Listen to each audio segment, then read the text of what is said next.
speak to us this evening about the book, its preparation, and the people involved in it and interviewed, whose stories it tells. I'm very pleased to introduce to you Dr. Antonio Mercurio and Angela Scarino, and Buonasera a tutti. Thank you very much, and good evening, everybody. Thank you very much for inviting us to speak with you tonight. My name is Antonio Mercurio. My friend and co-author of the book is Angela Scarino. We've entitled this talk, Writing Australian History, the personal and collective narratives or stories of the Sangiorgesi community in South Australia. 8 Sangiorgesi people, men, came out in 1927 on 2 ships, and from that time there were over 1,000 people, mainly choosing South Australia as their destination, with 90% of them. So our community in South Australia is rather large. Sangiorgio is a little village in the Benevento area in southern Italy. The best sort of geographical property location that most people know is about 150 kilometres from Pompeii if you go towards the east into the country. The story starts in 1927 and the migration really concludes around about 1970. But this is the story of those 8 people who first came out and the subsequent generations and how that generation has placed itself within the Australian community. We see this very much as a contribution to Australian history. Our talk is going to be centred around these 4 questions. Why a history of the Sangiorgesi? Why this kind of history that is portrayed in the book? Why experiment with the form of history writing that we have undertaken? And just to talk about Australian history itself. We have written a paper for this. We will be using it this evening as rather a chat, but a formal paper, we have written a formal paper for people to take away if they wish. We arrived at Halls Creek. My father was there. I was wearing a beautiful dress, a pair of sandals, light blue. I always remember them. It was a wet season. The river was carrying a good lot of water. We had to cross it. He said, "That's our camp." Our camp was on the other side of the river. My father said, "You cross the river and we will go and get the suitcases." There was him, my brother and my mother. He said, "You cross over there." And I took off my shoes and my stockings and I crossed the stream. "You wait," he said. "The suitcases are a little over here. We will get the suitcases and meet you there." I stopped there with the shoes in my hand and perhaps a little bag that I had with me. And I see 5 or 6 black people wearing only underpants with spears for them to go hunting for animals and things. And they had to pass right beside me. And where would you run? I was frightened. I was frightened because I had always built up an impression of the blacks. But where could I go? Instead, before coming close, they turned back. They don't do any harm, and particularly not to the whites. They were too frightened. Anyway, that's how life started. Ida Marciano in La Pace, born 1927. Why the history of the Sangiorgesi? Well, first and foremost, we were asked by the community. The community in South Australia has its own premises, club rooms, people meet there regularly, particularly the older folk. They can have a meal, the older people play cards, there are sport activities, and they can meet and have a good chat. But the centre wanted to do something different, something more than that. And so a group of us joined our energies together and we decided to embark on this book project, which has in fact been a project over a period of 5 years. People wanted to document experiences. As Tony mentioned, the first Sangiorgesi arrived in Adelaide 75 years ago, in 1927.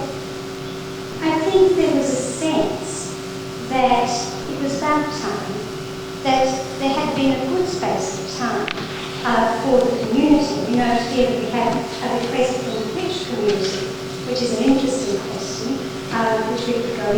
but people have been here for 75 years by the time this book was happening, and so it was a time, sufficient time for people to be able to reflect on the kind of community that it now was, the members then and the members now.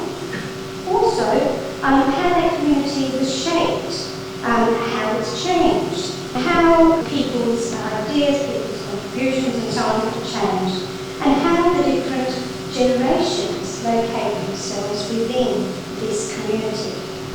We embarked on the activity, many people engaged in fundraising and so on. Tony and I dedicated ourselves to the actual research and writing, which is of course our passion. The response from the community to the making of the history, well, it's been a major undertaking. People have wanted to be involved. Everybody wanted to give their story. And of course that's not possible. We couldn't interview everybody. So there are certainly the usual questions of selectivity. But we found ways of including as many as possible through the incorporation of their photos. And now, as the book is there, people flick through and immediately they're able to respond to the many photos of friends. But also, if it's not immediate friends, it's recognising the experiences that lie behind those particular photos of us. I'd like to read a little piece from the book, a story of a person called Nicola Dionno, who is still with us, and of 30 people who we interviewed, 6 have died since. So it's, I might just mention that, Nicola is still with us. Nicola was born in 1922. His father was one of the first acts. He came out there in the 1930s, and he turned 18 at the time of the war, basically. And in 1939, he had to, all the family had to decide whether he was going to be Italian, whether he was going to be Australian, whether he was going to be on the right side or the wrong side. The family decided that they would go on and become Australian, and so Nicola found himself in New Guinea. And this was part of Nicola's story. Nicola tells the story of how he, when on leaving in Adelaide, was travelling on the double-decker bus towards Port Adelaide, dressed in his uniform. A young red-headed woman on the bus recognised some particularities of the uniform and asked him whether he knew her brother. Bewildered, Nicola said that he did in fact know her brother and that he had a photo of him in his wallet. Nicola was able to tell his friend's sister about some of the experiences her brother had while in the war, about the good times they had together, about the jokes her brother would tell. She asked Nicola if she would visit her mother. He promised that he would do so, but he needed to pluck out courage first, because the brother had died in the war. 2 weeks later, Nicola took a taxi to his friend's family's place in Hindmarsh. He arrived at the doorstep with a bunch of flowers for his friend's mother. He wore his uniform, the door opened. The mother caught sight of the young man in uniform. Her first thought was one of joy. She thought her son had returned. For all too brief a moment, she thought that her son was still alive and the authorities had got it badly wrong. Nicola spent a few hours with his friend's mother. He told her about what he and his friend had gotten up to. They shared sandwiches and a cup of tea and shared some tears. Nicola promised his friend's mother that he would remember her son. Each year, he would march in the Anzac Day parade. I go marching. On the way back, this lady came to the corner, in front of Parliament House, every time. She waited for me there. She had a couple of flowers, a couple of kisses. She called me her son's name. She was there all the time, waiting for me. She gave me cigarettes, chocolates, something. She had something for me. I don't know why. As we would walk back from the march, she waited for me to say good day. Just sit to her, he said. For many years, Nicola would have waved to his friend's mother, and in doing so, remember her son. He would meet her after the march, exchange a few words, exchange a few gifts. This was part of Nicola's Anzac Day routine. He did this for many years until one year she was no longer waiting for him to file past. Nicola believed that his friend's mother had died. Why this kind of history? we wanted to write a history of ordinary people, of the Sangiorgesi people. This is, as we understand it, Australian history. We were not interested in the grand narrative, despite perhaps what some of the community would have liked.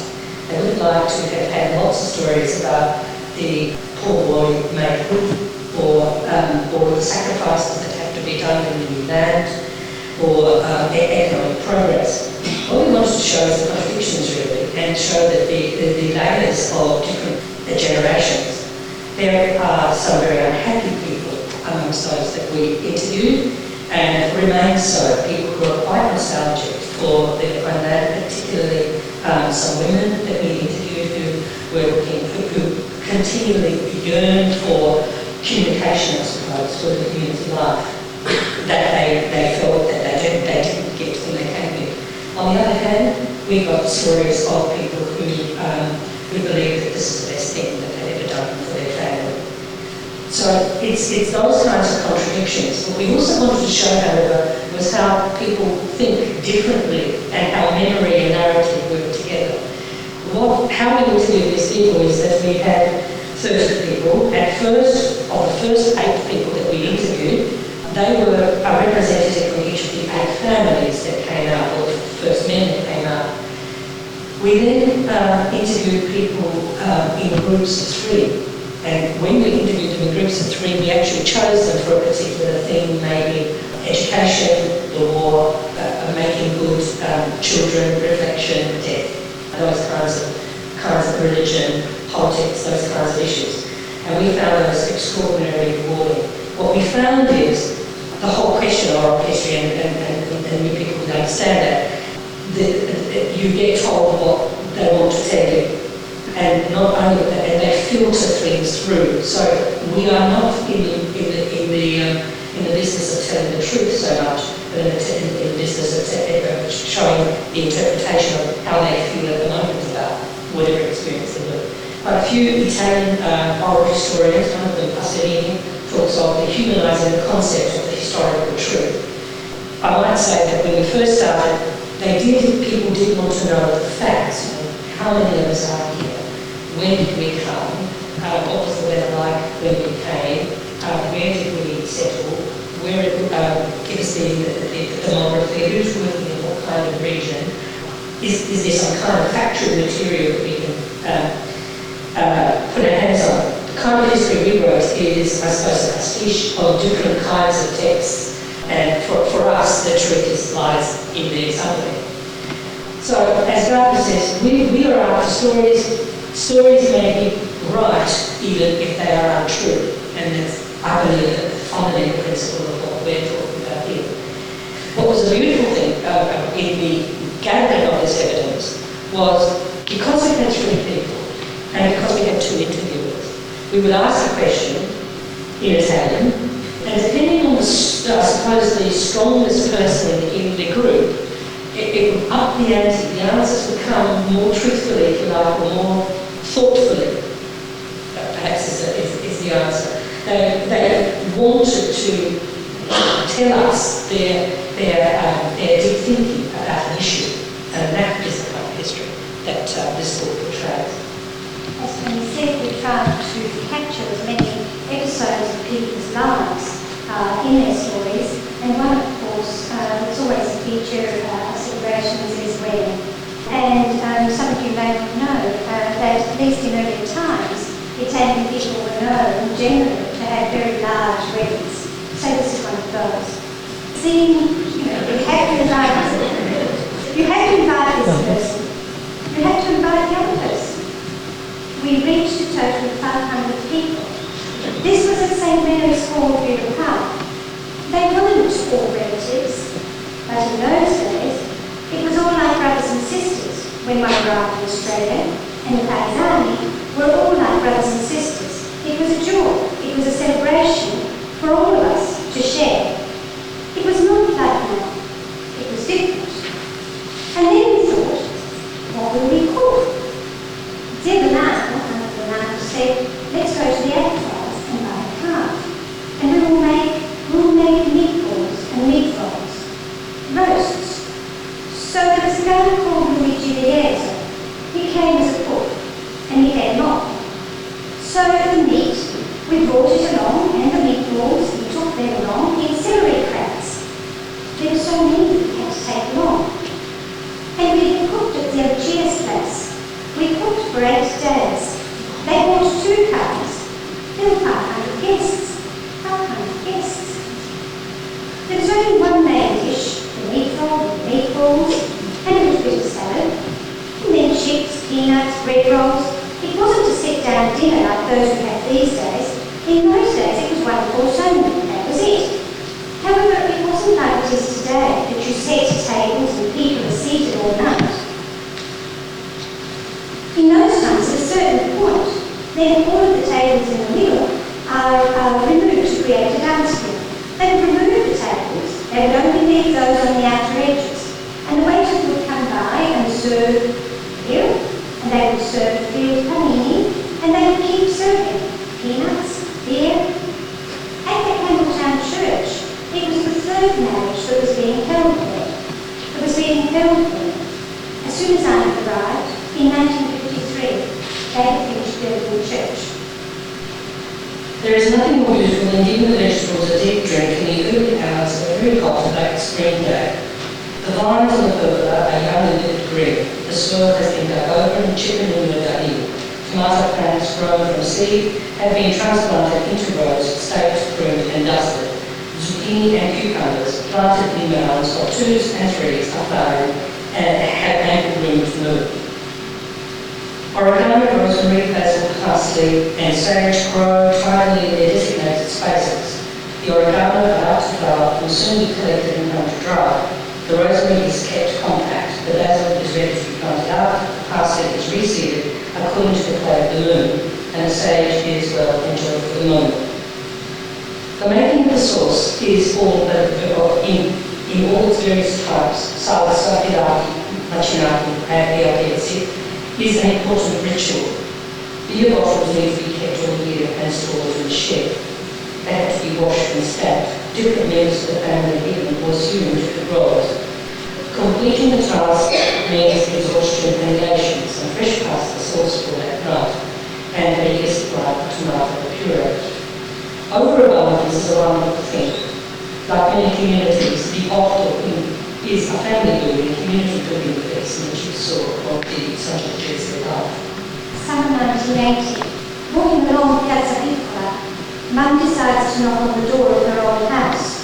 She asks if she can show her daughter the house in which she, the daughter, was born. There is no corridor. One small room leads into another. The 3rd room, the one at the very back, is a bedroom. I spot a little window, about 45 centimetres square. Is this the window you would look out from? Is this the window you would catch sight of the bus from Benevento? Mum and Dad lived in this little 3-roomed house in Sangiorgio as a newly married couple. Dad obtained work from Benevento. He would leave at 6 in the morning on the only bus heading for Benevento, and then return at about 7 every night. From that bedroom window, Mum would look out for the bus coming up the hill.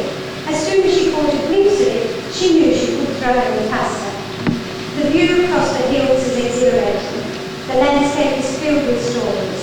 Mum and I spend quite some time looking out of that little window. One experiment with the form, and Angela will talk more about the devices we used in the book.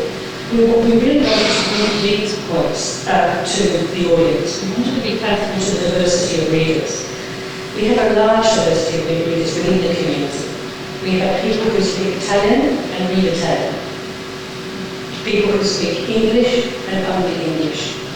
We have people who speak dialect and not Italian, and understand Italian, but speak dialect and not English. In my own mother's case, I can relate to that one, for example. My mother does speak some English. She doesn't speak very good English.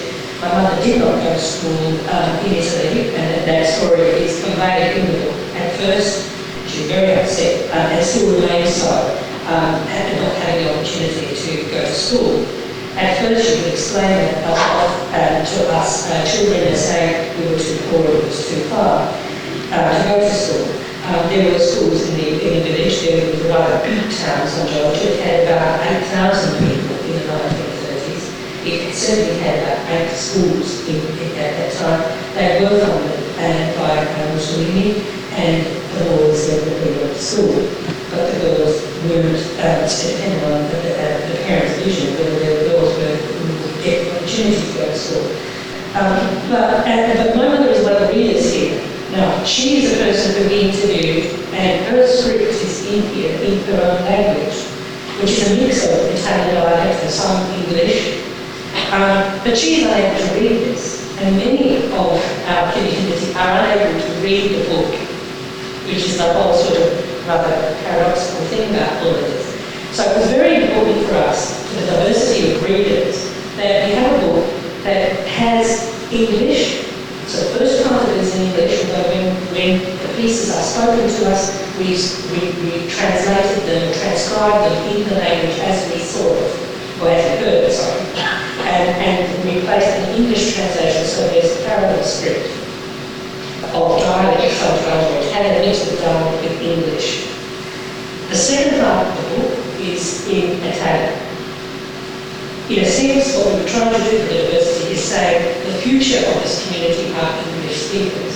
We want them to be able to read right through as much as they can. For a person like my mother who cannot read neither English nor Italian nor dialect, it was very important for us that the visual text or the visual story in this book, the way the pictures are read, are important. So every page has a picture, because we insisted that if you turn, when we read a book, you turn the page, and every page must say something.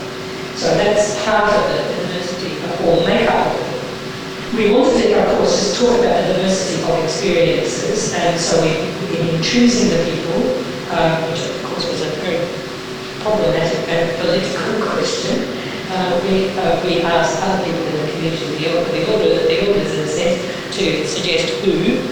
Mind you, they chose some of their friends as well. So, but we wanted a diversity of experiences. So they are, however, of those people who did leave. They are not people like myself who were born here, or people who did leave and made the decision to leave.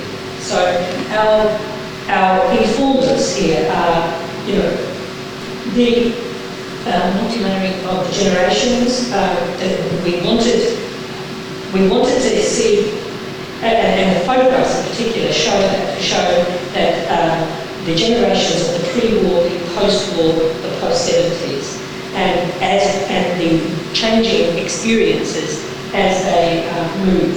We wanted to convey an immediacy of experience, and therefore the writing, the transcribing, the presentation of the spoken pieces are what we call poetic form and natural words. And we wanting the reader to use the written and the visual narratives as a springboard for their own stories. So how did we do that? Tony's already mentioned both the written and visual narratives. Once we had interviewed, we tried. It was very hard for us because, of course, we are a younger generation, but we had the benefit of being a woman and a man, and that kind of softened things often. But it was very difficult in a sense because a lot of the older folk wanted to tidy up their Italian. They didn't want to speak to us in dialect, and so in many times I would try to frame the questions in Sangiorgesi dialect, so in a sense to try to make it easier. And we wanted to incorporate their own words as much as possible, and that was this enormous linguistic challenge that we had in telling the story in our own words, finding a way of connecting the stories in our own words, but interspersing with that the words of our participants, and of course several photo evenings where people simply brought along, say simply, they brought along boxes or albums, and of course we took down a few notes of the stories that they told us around those, and we had several of those evenings to the advertiser to try and get some photos at the Times. We've got some fabulous photos. You probably missed the vestibule of G&H Holden with all the hats row and so on. The little beach at the time, the central market at the time, and so on. So we mined several sources and tried to put them together. We call it poetic representation of the spoken word and poetic in inverted commas. In the text you will see some very slim columns which we also chose. We could have said, oh, they came, blah, blah, blah, and now this is the little extract from what they told us, but we didn't take a third-person approach. We decided to take a first-person plural. We, there were two authors, and so we wrote as we. But that we, that first-person plural narration, was a little bit complicated because sometimes we wrote as we, the authors here and now today, but at other times that we was the first eight people who came together, or the group of chaps who had told us the story of their life as factory workers at GMH and so on. So the we moves around a bit, but we were very keen to have it as an inclusive program and one that gives us a sense. English as the dominant language. The second half of the book, the one with the burgundy plates as opposed to the green plates, that is a translation into Italian of the whole of the English text, but with different photos interspersed so that the visual narrative continues, but people can dip into whichever language they are most comfortable. And of course, the visual language. In addition, you notice that Tony read a little piece about the garden in order to try and represent this community's passion for market gardens. And I read the piece, the little memory piece about the little window. There were some episodes that simply didn't come in the stories that were related to us, and things that we actually wanted to have represented. And so those vignettes that we wrote ourselves, a little expressively, I suppose. So it provides yet another kind of text in this very multi-textual piece that became our books. And so it's our telling of this, or finding one way of connecting the various pieces. So it's our rendition of the connections, our retelling that is meshed with the retellings of our participants, trying through the individuals to build up a sense of the collective as people draw upon and reinterpret the memories over periods of time. Ma io pure già ci sono stata, 6 volte sono stata in Italia, ma se pure ci vai, manco ti piace più, perché è già spiegata l'aria di qua, l'abituazione di qua, e tutta la famiglia è qua, e poi non ti trovi più. Quindi se quelli che vengono da là e vanno qua, non mi piace. But others have also been there 5, 6 times. I've been to Italy 6 times. But even if you go, you don't like it anymore. Because you have already got used to the air here, the way of life here. And all the family is here. And then you don't feel the tone anymore. Those who come here from there, come here, they don't like it. But we, who are used to living here, for us, it's nothing, because it's our life. Our family is here. And all our work is here. Even if I were to go to Italy, and I would like it because it's your language, it's your country. But if I were to go to stay, I wouldn't be able to stay. No. And that's it. What can you do? Next time. But I've always liked it here. I've always liked it here. That was Sangiorgio, translated it from dialect into Italian, who died last year. Who was, I suppose, a matriarch of the Sangiorgesi community.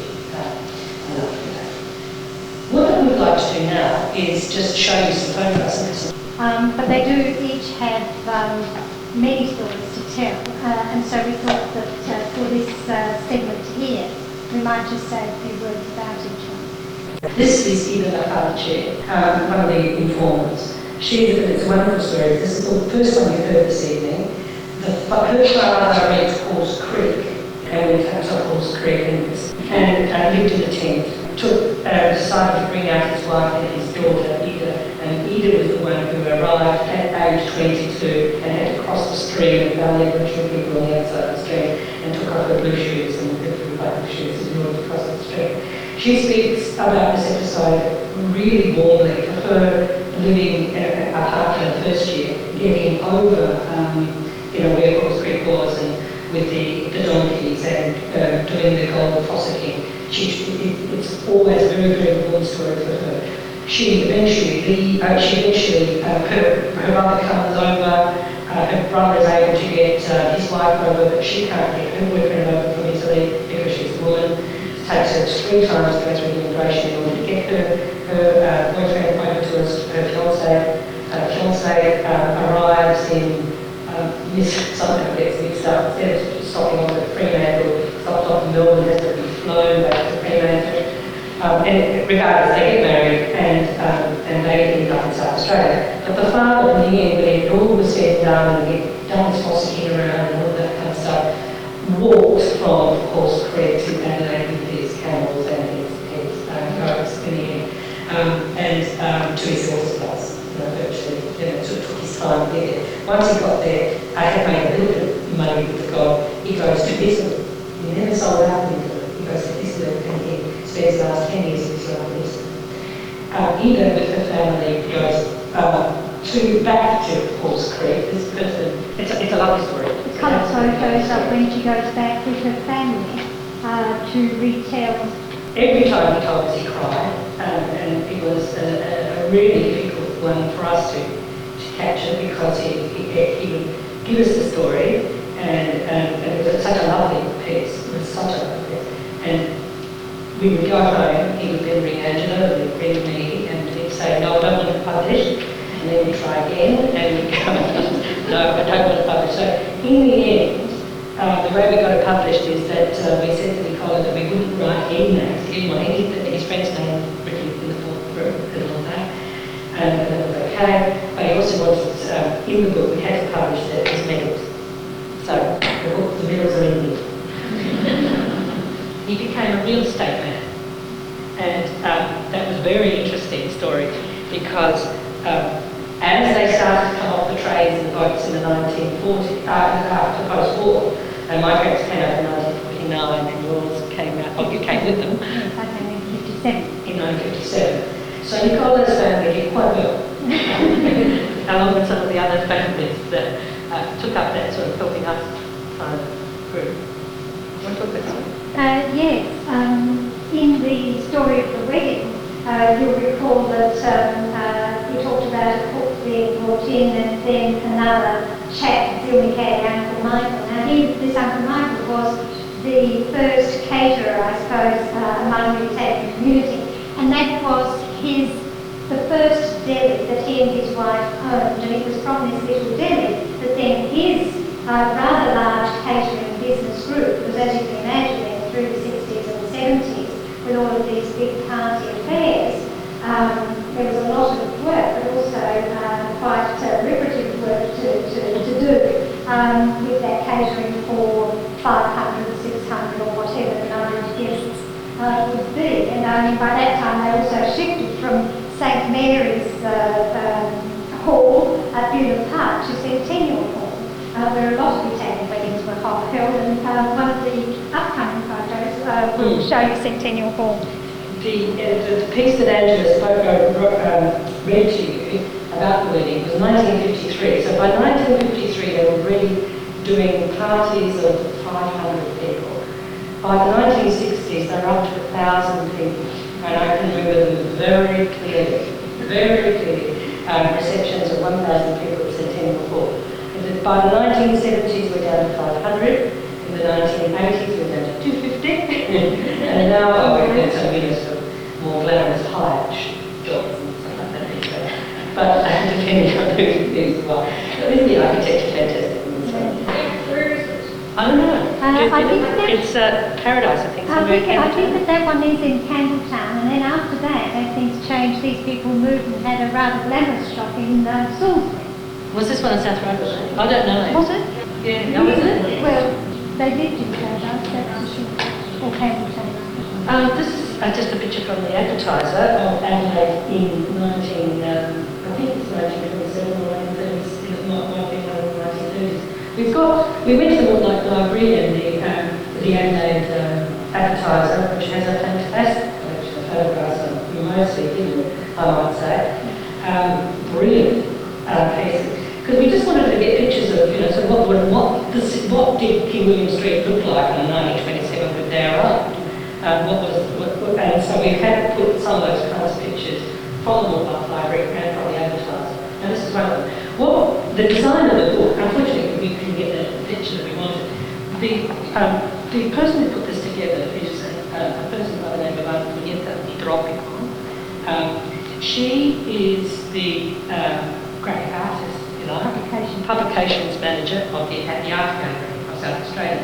So she does all the beautiful books at the Art Gallery. So that's why this is so beautiful. And this was all funded by the community, by the way. It cost us $70,000 to produce.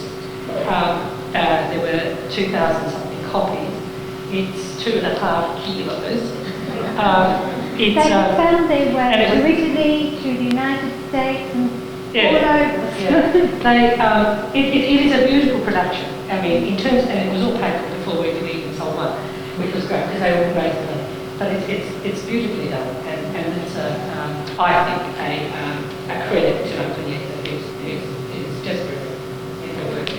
And what we did is that is the village, the Sangiorgio village, which is sort of one of those mountaintop ones, right, like that. And then in the end, to show a little bit of the diaspora, we put Adelaide. At the end of the book, it's a picture of modern Adelaide, I suppose, because this is a documentation of those who left and came here, and you can imagine this book back there, wherever there is. It's very interesting to them to see that other picture. The Trotter family is one of the original families. All our husband came on the very first ship. Right. Their descendants is George Trotter, who's one of the people from that family. George is now about 70, or no, he's 81. 81 or 82. He was a real estate person on Payne Road. And that was a picture of Clemsic, and they had market garden.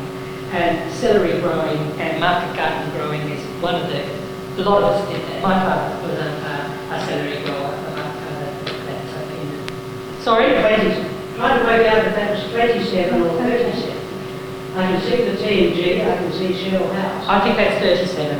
Do you? I think it might be 27. Do you think? 1935. Thank you. This picture, I like it anyway, because I've spoken to my parents were market gardens, I like this one. This is the two the older boys, that would be my age now. This is Ichanga, potato growing. Ichanga. Where is that? Ichanga in the Adelaide Hills.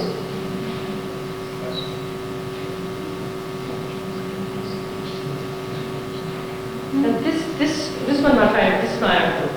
This is one of my favourite photos because it's about this big, and yet this is Donato de Oro. It came out in the 1930s and was here in the 1930s before the war. The story in the book about that is quite lovely, really, in the sense that he had three boys. And in Italy, and came here in the 1930s. One of them died young, and he knew about that death, but another one died when he was here, and it was very devastating for him.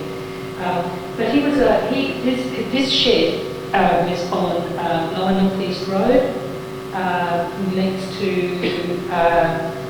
that's Lower North East Road, Paradise, near Target. You know where that church is in Lower North East Road, and it's got a shop, a soldier, and he just moved near the Paradise. It's near there because he was one of the first, and he was sort of the person who got a lot of people out. This is him washing celery in his shed. But of course, there were quite a lot of people at Atherstone who were celery growers, and the I family was one of those. He was. Was celery growing right in Italy? No. is another picture of that same shed. You can see who's made the choices. They're all Tony's favourites. Yes, they But are. interestingly, I was reflecting that perhaps we've given an impression of saying, oh, you know, my aunt and my mother and my... It's probably an over-representation because our families really don't appear all that much at all. Are the I family all family? No. They're not from Sangiorgio, no. This is a picture for the florist. There we are. And the pigeons, we used to eat pigeons.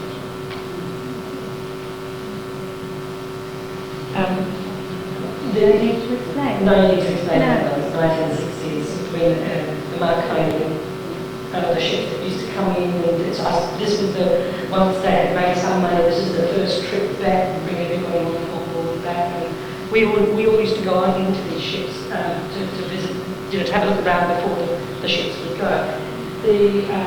These are photographs taken by the people, and there's another one. Anyway, we won't probably have time for that. I wouldn't change very much. Oh yes, it has. The village, there was a lot of immigration, particularly to South Australia, some to America. That's the first thing. It left quite a lot of room for others. People in Italy would buy from their brothers who left or their sisters that left, and therefore were able to settle in. With all of the changes after the economic boom of the 1960s, plus Italy going into the coal market, they did okay in the 1970s and the 1980s. There was a earthquake in the late 70s, was it, or 60s, which in a sense was a bit of a bonus for some of them because they got government money to rebuild some houses. For a lot of us, there's the sadness that it was one of those places where, leading up to the piazza on top of the hill, there were all little steps, and so it was very much a walking place. And now what we find is the situation where, of course, all of the little steps have been levelled so that the cars can go up and everything like that. So it's quite a different picture for some of us who don't find it. Okay. We'd like to end it there and thank you very much for this evening for listening to us. We have some copies of the book if you'd like to see it.